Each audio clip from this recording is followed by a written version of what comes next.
자, 안녕하세요. 한글 맞춤법 수업을 맡게 된 조항준이라고 합니다. 자, 오늘은 한글 맞춤법에 대해서 이제 이야기를 조금 해보도록 할 텐데요. 좀 어렵습니다. 그래서 조금 각오는 좀 하고 들으셔야 될 거고. 근데 내용 자체는 안 어려워요. 내용 자체는 안 어려운데 너무 당연한 이야기들이기 때문에 우리가 한 번도 고민해 본 적이 없는 느낌인 거죠. 우리가 철수 다음에 가가 와야 돼, 이가 와야 돼? 같은 경우들인 거죠.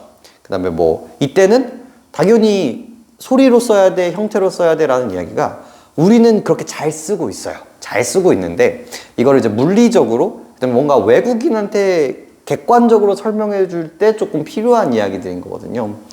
그래서 너무나 여러분들이 잘 알고 있는 내용이지만 막상 이렇게 규칙이 뭐야? 원칙이 뭐야? 라고 이야기했을 때 대답하기가 되게 어려운 부분들입니다. 쉽게 말하면 한글 맞춤법. 이 한글을 사용하는 데 있어서 우리가 의사소통을 하는 데 있어서 정확하게 어떻게 쓰여야 하는가, 그런 식의 이야기라고 볼 수가 있겠죠. 그래서 일단 기본적으로 우리가 배웠었던 문법 체계들도 되게 많이 등장을 하고요. 그런 것들을 이제 적용하는 부분들도 이제 많이 등장을 하는데 조금 난이도가 있어요. 하지만 알기 쉽게 천천히 같이 설명을 해드릴 테니까 잘 따라와 주시면 되겠습니다. 우리 100페이지, 우리 그 디딤돌 교재 100페이지와 함께 보시면서 필기를 잘 해주시길 바래요. 자, 첫 번째, 자 1번, 100페이지 1번 한글 맞춤법에 대해서 이야기를 하고 있습니다. 그리고 1번에 이 한글 맞춤법 한 수십 가지가 있거든요. 근데 그것들을 다 배우는 거는 아니고요. 제일 중요하다고 생각했던 것들을 이제 뽑아서 여러분들 교과서나 이런 학습지에 이제 등장을 하게 되는데 그 수많은 맞춤법들을 관통하는 이야기가 첫 번째로 등장을 합니다. 첫 번째가 총칙에 대한 얘기네요. 첫 번째, 총칙. 한번 읽어볼까요? 한글 맞춤법은 표준어를 소리나는 대로 적되 어법에 맞도록 함을 원칙으로 한다. 그래서 두 가지 이야기를 하고 있어요. 이 얘기가 정말 중요한데, 자, 첫 번째가 소리 나는 대로 적는다 라는 이 한 줄기가 있고요. 또 하나가 어법에 맞도록 적는다 라는 큰 두 줄기가 있죠. 그래서 우리가 글자를 쓸 때 우리가 소리 나는 대로 대부분 적습니다. 하늘 같은 경우도 우리가 발음을 하면 하늘 이렇게 발음을 한단 말이에요. 그래서 그 발음을 이렇게 표기로 쓰는 것 자체가 가장 쉬운 방법이거든요. 그래서 요거를 이제 원칙으로 하고 있다는 거죠.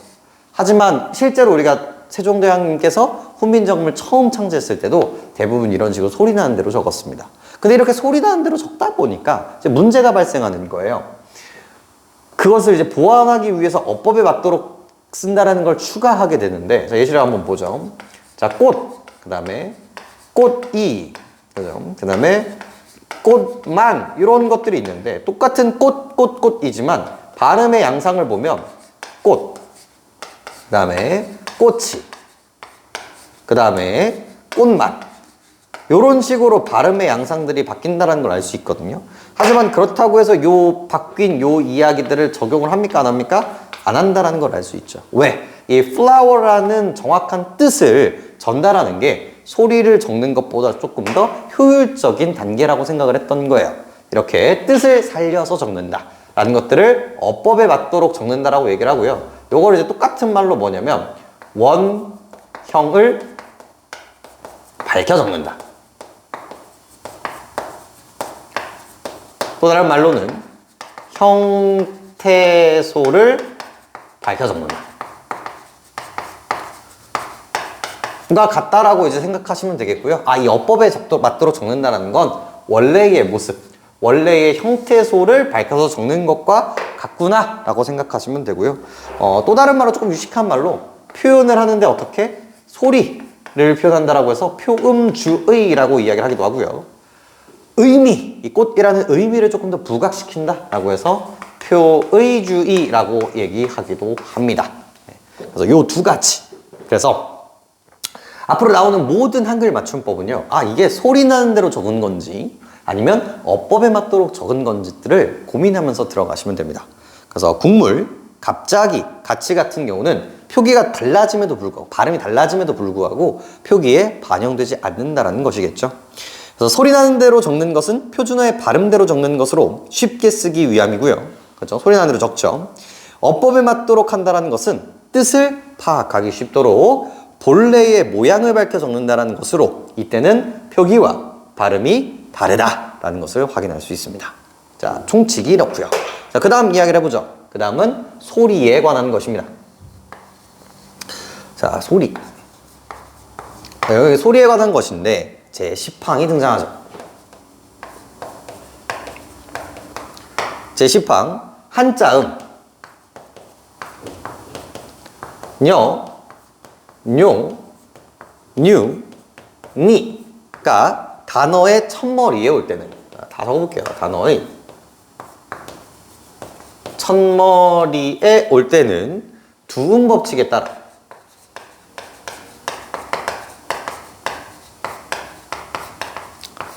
두음 법칙에 따라 똑같죠? 여, 요, 유, 이로 적는다. 자, 그래서 여기서 눈여겨보실 필요가 있는 거는요, 환경들이에요. 자, 첫 번째, 한자음일 때, 그리고 연요윤이가 올 때, 그리고 세 번째, 단어의 첫머리에 올 때. 이 세 가지 조건을 충족을 한다면, 우리는 뭘 사용한다? 두음 법칙을 적용한다라는 이야기입니다. 자, 두음 법칙이 뭡니까? 머리 두자의 소리 음자의 법칙인 거예요. 단어의 첫 머리에 오는 음들은 특정한 법칙을 따른다라고 생각하시면 됩니다. 우리 대표적인 케이스, 우리 예시도 한번 볼까요? 이 여자가 이게 계집 여자, 여자 여자란 말이에요. 얘가 원형이에요, 원래. 얘가 원형입니다. 그죠? 그래서 실제로 남녀 할 때 이렇게 적는 게 이상하지 않죠. 형태를 밝혀 적은 케이스예요. 그런데 요거를 바꿔서 얘가 앞머리에 올 때 얘는 더 이상 뭘 사용하지 않고요. 여를 사용하지 않고 여를 쓴다라는 거죠. 똑같은 여임에도 불구하고. 그래서 소리 나는 대로 적는 케이스라고 보시면 되겠습니다. 그래서 처음에 한자음이고요. 그리고 녀 계열이고요. 단어의 첫머리일 때. 이렇게 첫 음절일 때는 두음 법칙이 적용이 되는 케이스인 거고요. 얘는 지금 몇 번째 음절이에요? 첫 번째, 두 번째 음절이라는 걸 알 수가 있겠죠? 그래서 이때는 두음 법칙이 적용이 됩니까? 안 됩니까? 안 된다라는 걸 확인할 수 있죠. 이게 이제 이 두음 법칙에 대한 이야기였죠. 그런데 항상 이렇게 끝나면 참 좋은데 항상 뭐가 있냐면 얘가 일반론이에요. 얘가 이제 원칙. 대부분 그렇다. 대부분 그런데 이거 위로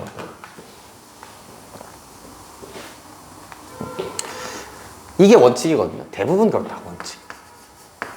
원칙적으로 이래요. 그런데 항상 뭐가 있다? 예외로 굴러가는 이야기들이 있다로 이제 끌려가는 게 이제 문제입니다. 그래서 그 아래를 조금 볼까요? 접두사처럼 쓰이는 한자어가 붙어서 된 말이나 합성어에서는 자, 조건이 또 붙죠. 뭐예요? 접두사처럼 쓰이는 한자어 가 플러스가 되는 경우는 예외라는 거예요. 자, 예시가 있죠. 원래는 여성, 계집 여자를 사용해서 여성이라는 거 쓰는 거 괜찮고요. 그죠? 남녀라고 쓰는 거 괜찮아요. 왜? 첫 번째고 두 번째니까. 근데 이때는 어떨까요? 신여성 vs 신여성이 맞아요? 신여성이 맞아요에 대한 문제라는 거죠. 얘 같은 경우는 원래대로라면 원래는 어떻게 써야 돼요? 이렇게 써야 돼요. 얘가 몇 번째니까? 두 번째니까. 하지만 이 신 같은 경우는 혼자 사용되지 못하죠. 그리고 붙어서 뒤쪽을 제한해주는, 꾸며주는 이 접사처럼 쓰이고 있다는 거예요. 이때는 어차피 없다라고 생각한다는 거죠. 근이 아니라는 거예요. 그럴 때는 이렇게 사용한다라고 볼 수가 있겠죠. 그래서 얘는 몇 번째임에도 불구하고 두 번째임에도 불구하고 앞에 접두사처럼 쓰이는 한자가 왔기 때문에 신 여성으로 example 신 여성이라는 두음 법칙이 적용된 케이스로 사용이 된다는 거죠. 원래는 아니잖아요. 그죠? 자, 두 번째 볼까요? 그 다음에 모음이나 니은 받침 뒤에 이어지는 연륜은 연륜로 적습니다. 자, 원래 연륜이라는 놈들이 있어요. 여기도 또 예외가 또 들어가죠. 여기는 이쪽으로 가볼까요? 자, 렬이나 률이나 사실 문제가 될 게 없습니다. 얘는 두 번째 왔을 때 그냥 렬률로 쓰면 돼요. 이상하지 않단 말이에요. 자, 읽어볼까? 성장률. 그죠? 그 다음에 균열, 결렬. 이런 애들은 이상할 게 하나도 없어요. 왜? 이러니 저러니 해도 몇 번째 왔어, 지금? 세 번째라든지? 두 번째 왔단 말이야. 그래서 이 환경도 아닐 뿐더러 두음 법칙이 적용될 이유가 있다, 없다? 없다라는 거예요. 탈락할 이유가 없다라는 거야. 그런데 항상 뭐가 있어요? 원칙적으로 이렇게 쓰면 돼. 원칙적으로는. 그런데 어떤 느낌이 들어요? 예외인 경우가 있는 거예요. 예외인 경우. 어떤 환경일 때? 모음이나, 그죠? 모음이 올 때나, 앞에 모음이 올 때나, 자음이 오기는 하는데, 뭐인 경우? 니은 받침 뒤에 오는 경우가 있어요. 그러니까 나머지 환경은 여기는 이제 자음인 거죠. 대부분의 자음에서. 그래서 예시를 볼까요? 성장률이 아니라 이 비율. 자, 비률이 와야 되는데 얘가 뭐가 와요? 율이 오죠. 그죠? 뭐이기 때문에? 여기에 이가 있기 때문에. 여기에 모음으로 시작했기 때문에 그래요. 모음으로. 자, 자음 니은 뒤에 우리 결. 그 다음에 균열. 균열이 와야 되는데 어때요? 열이 와버린 거예요. 여기가 뭐였기 때문에? 자음으로 시작하는 니은이었기 때문에. 그래서 원래는 열이 와야 된다니까. 근데 이때는 갑자기 뭐가 적용돼 버려요? 두음 법칙이 적용된다는 거죠. 왜? 우리가 왜 그래요? 라고 하면 사실 할 말은 많이 없어요. 그냥 그렇게 쓰여왔기 때문에 라고 생각하시면 됩니다. 그래서 예외 같은 경우는요, 이 부분들을 조금 살짝 암기해 주시는 게 이 한글 맞춤법을 다루는데 조금 더 속 시원하게 들어갈 수 있을 겁니다. 됐나요? 바로 이 부분이 이제 소리에 관한 영역이었다고 생각하시면 되겠습니다. 그 다음에 3번으로 가볼까?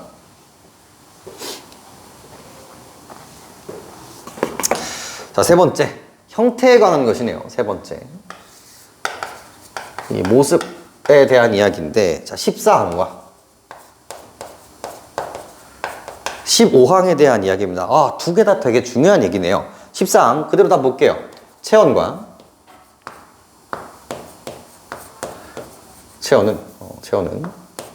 조사와 구별하여 적는다. 이렇게 된단 말이에요.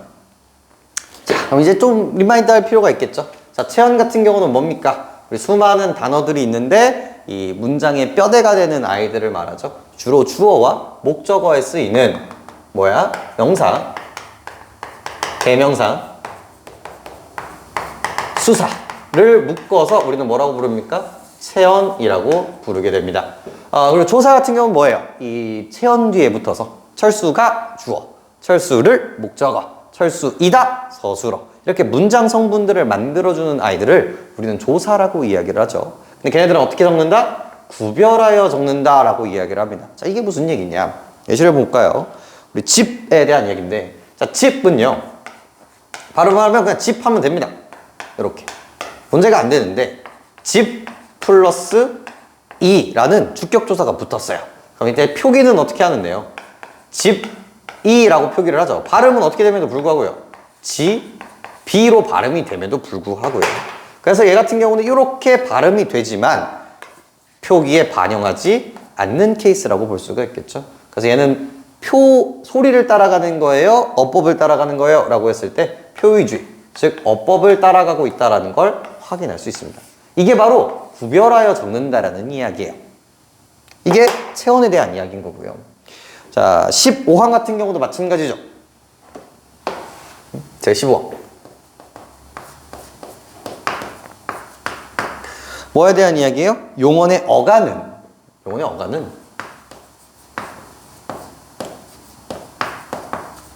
어미와 어떻게 한다? 구별하여 적는다.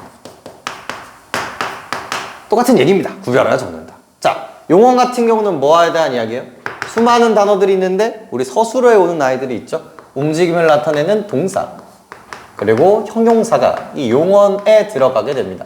묶어서 용언이라고 얘기하죠. 얘들의 용언으로 묶는 이유는 뭡니까? 얘가 가변어, 활용이 가능한 아이들이었죠. 그래서 먹다, 먹고, 먹은 이렇게 되는데 변하지 않는 부분을 어간, 변하는 부분을 어미라고 우리가 이야기하기로 했습니다. 자, 이때 발음을 하면 얘는 먹다, 그죠? 얘는 먹고, 뭐 얘 같은 경우는 먹은 이런 식으로도 발음이 된단 말이에요. 하지만 이런 것들을 반영을 한다 안 한다? 반영을 하지 않는다라는 거죠. 요 얘기가, 여기 넘어가는 요 얘기가 반영이 되지 않습니다. 그 이유가 뭐겠습니까? it이라는 요 실질적인 뜻을 살려주기 위한 것이 훨씬 더 효과적이라고 판단했기 때문인 거죠. 얘도 어법에 맞도록 쓰는 케이스라는 겁니다. 어렵지 않죠? 그래서 형태에 관한 것까지 본 거라고 보시면 되겠습니다. 자, 근데 여기 하나만 더. 그런데 이것도 좀 어떻게 굴리냐? 여기가 바로 원칙. 얘가 원칙이었다면 대부분 그렇게 쓴다면 조금 예외적인 부분이 있어요. 자, 그 부분을 조금 살펴볼 건데 그 아래 읽어볼까? 마지막. 두 개의 용언이 하나의 용언이 된 경우 앞말의 본뜻이 유지되는 것은 본래대로 적고요. 본뜻에서 멀어지는 것은 소리대로 적습니다. 자, 여기서 키워드가 있죠. 유지된다와 유지되지 않고 멀어진다 라는 환경으로 나눠질 수가 있겠죠. 자, 첫 번째 예시 볼까요? 넘어지다 같은 경우는요, 넘다 플러스 지다가 합쳐진 문장 단어죠. 그래서 붙이면 이 종결어미가 아니라 연결어미를 붙여지게 되는 거예요. 그래서 연어지다 라는 단어가 만들어집니다. 근데 이때는 이렇게 슉 하는, 넘어가다라는 느낌이 살아있기 때문에 얘를 아까 전에 원칙에 따라서 용언의 어간과 어미는 구별하여 적게 됩니다. 그런데 유지가 안 되고 멀어지는 아이들이 있어요. 예시 한번 볼까요? 드러나다. 드러나다 같은 경우는 들다 플러스 나다가 합쳐진 단어입니다. 그래서 발음을 해보면 다로 쓰는 게 맞겠죠. 원칙적으로는 다 대신에 어가 집어넣었을 때요. 근데 이 들다 같은 경우는 이렇게 땡기는 들다의 느낌이죠. 하지만 드러나다는 요 느낌이 아니라 fear, 뭔가 나타나다라는 느낌으로 만들어지게 됩니다. 이때는 이 들다의 뜻이 없어졌기 때문에 우리는 드러나다로 적게 된다는 거죠. 얘 같은 경우는 발음이 뭐가 되는 경우예요. 원래도 연음이 돼서 넘어지다 이렇게 한단 말이에요. 하지만 이게 반영이 됩니까? 안 됩니까? 안 되죠. 뜻을 살려 적습니다. 원래대로. 하지만 이렇게 뜻이 없어지는 케이스는요, 이 발음이 여기에 적용이 되게 되죠. 그래서 얘 같은 경우는 소리를 따라가는 거고, 얘 같은 경우는 뜻을 따라가는 케이스라고 생각해 주시면 되겠죠. 이렇게. 네, 이렇게 보시면 이 100페이지까지도 이제 마무리가 됩니다. 자, 한 장 더 넘겨보시죠. 101페이지. 네, 띄어쓰기와 그 밖의 것까지만 조금 보고 갑시다. 자, 그 다음 얘기도 중요한 얘기네요.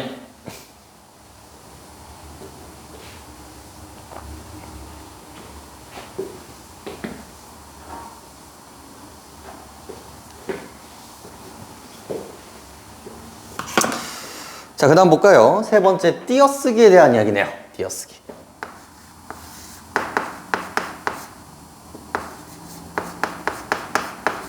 네 번째인가요? 정신인가? 네 번째, 띄어쓰기에 대한 이야기를 조금 해보죠. 자, 41항. 조사는 그 앞에 붙여 쓴다. 자, 이거 사실 이전에 어떤 얘기를 해야 되냐면, 원래 2항이 있습니다. 2항이. 2항이 뭐냐면, 띄어쓰기의 기준은 뭡니까? 단어입니다. 그래서 우리는 단어를 기반으로 띄어쓰면 돼요. 그래서 예시 한번 볼까요? 새 학생이 예쁘다. 이런 문장이 있을 때 우리는 띄어쓰는 기준을 어디로 잡습니까? 여기 있는 관형사, 여기 있는 이 형용사 를 기준으로 양쪽을 띄어쓴다는 거죠. 이렇게. 그런데 딱 보니까 뭐예요? 좀 예외적인 아이가 하나 눈에 보여요. 어떤 아이? 여기 있는 명사도 원래대로라면 띄었어야 되는데 여기에 눈여겨보이는 얘가 누구죠? 체언 플러스 조사, 즉 조사가 붙어 달리게 됩니다. 근데 조사 같은 경우는 어디에 들어가는 아이예요? 단어에 들어가는 i라는 거죠. 그래서 일단은 기본적으로 이 단어의 정의가 뭐였어요? 단어는 기본적으로 뭐를 가지고 있는 거예요? 자립의 최소단이에요. 자립의 최소단. 혼자 쓸 수 있다라는 거거든요. 이 꼴 뭐와 동일합니까? 띄어 쓴다라는 거와 동일하다고 생각하시면 돼요. 띄어쓰기가 가능하다. 이게 이제 원칙이란 말이야. 그런데 자립하지 않음에도 불구하고 이거 뭐예요? 의존임에도 불구하고 자립으로 들어가는 예외적인 아이가 하나 있죠. 딱 하나 있습니다. 우리나라에. 뭐가 있어요? 조사였죠. 얘가 체연과의 유기성도 그렇고 막 잘 끊어지기도 하고 이거를 단어로 취급을 해야 훨씬 더 수월하게 우리 문법을 설명할 수 있기 때문에 얘를 의존임에도 불구하고 그냥 단어로 넣습니다. 그래서 띄어쓰기에도 예외가 생기는 거예요. 띄어쓰기는 기본적으로 단어로 띄어쓰지만 누구는 예외입니까? 제 몇 항이요? 제 41항.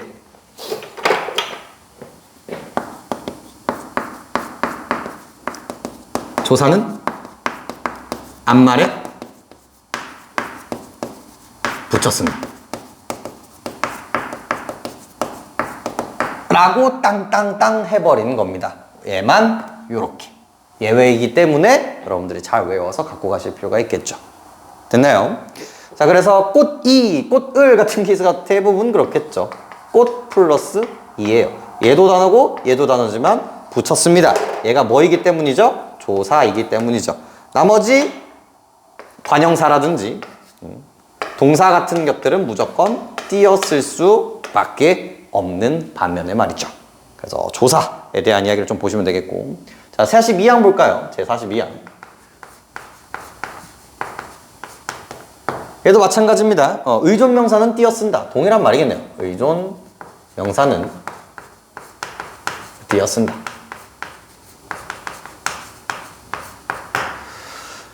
의존 명사도 되게 독특한 케이스입니다. 명사도 품사로 들어가고 단어로 들어가기 때문에 원래는 뭐 해야 돼요?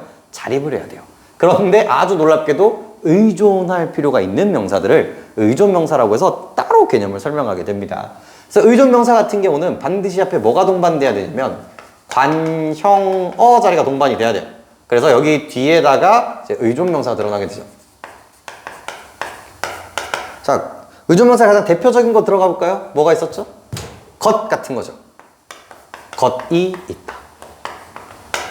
근데 이렇게 쓸 수가 없단 말이에요. 그래서 앞에 관형어를 채우게 되는데 관형사, 새것 이렇게 등장을 하고요. 그 다음에 뭐 철수의 것, 관형격 조사를 사용하기도 하고요. 그 다음에 멋진 것, 관형사용 전성어미의 활용을 사용하기도 합니다. 하지만 이런저런 얘도 전부 다 관형어고요. 얘도 양옆으로 어떻게 됩니까? 띄어 쓰게 되죠. 그래서 얘도 뭘 얘기하고 있냐면 얘가 뭐임에도 불구하고 의존하기 때문에 뭔가 붙여 쓰고 싶은데 얘 같은 경우는 명사라는 느낌이 조금 더 세기 때문에 앞에 있는 관형어와 뭐 해야 된다?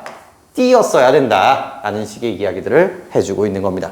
그래서 의존보다는 뭐에 조금 더 포커싱을 둔 거예요? 명사, 즉 체험, 즉 단어, 이 자립성에 조금 더 포커싱을 둔 케이스라고 보시면 되겠죠. 그래서 아는 것이 힘이다. 뭐 예시 하나만 더 볼까요? 나도 할 수 있다. 이런 것들도 다 띄어 쓴다라고 보시면 되겠습니다. 됐죠? 자, 그 아래에 있는 얘기도 뭐 사실 똑같은 얘기예요. 단위를 나타내는 명사 제 43항. 단위를 나타내는 명사 아이들이 있어요. 그게 이제 대부분이 이제 의존 명사라고 보시면 됩니다. 그래서 과자 한 개가 있다. 역시도 뭐 합니까? 띄어쓰게 되는 거죠. 얘도 뭐에 들어가기 때문에 얘도 의존 명사에 들어가기 때문에 어떻게 합니까? 띄어쓰는 것을 원칙으로 한다라고 생각하시면 됩니다. 어렵지 않죠? 자, 제 45항. 얘도 어렵지 않습니다. 제 45항. 두 말을 이어주거나 연거할 때. 자, 이어주는 말들은 어떻게 합니까? 띄어쓴다. 예시만 천천히 보시면 되겠죠. 예시만 보시면 되겠죠. 국장 겸 과자. 국장과 과장을 동시에 하고 있는 분이 계셔요. 이때 겸은 양쪽으로 띄어쓰게 되는 거고요. 그다음에 청군 대 백군. 청군, 백군이 이제 대결을 하고 있죠. 그래서 대 이렇게 해서 양옆을 띄어쓰고 있습니다. 어려운 얘기는 아니라고 생각을 합니다. 그다음에 그 밖의 것까지도 좀 보죠. 그 밖의 것. 5번 그 밖의 것.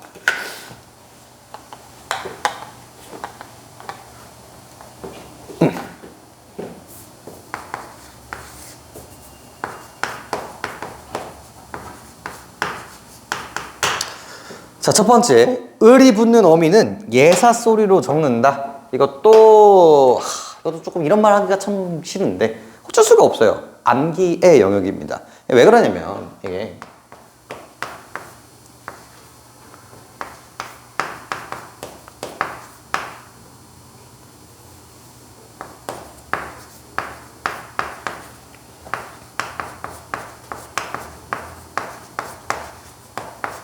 이게 뭔 말이냐면요.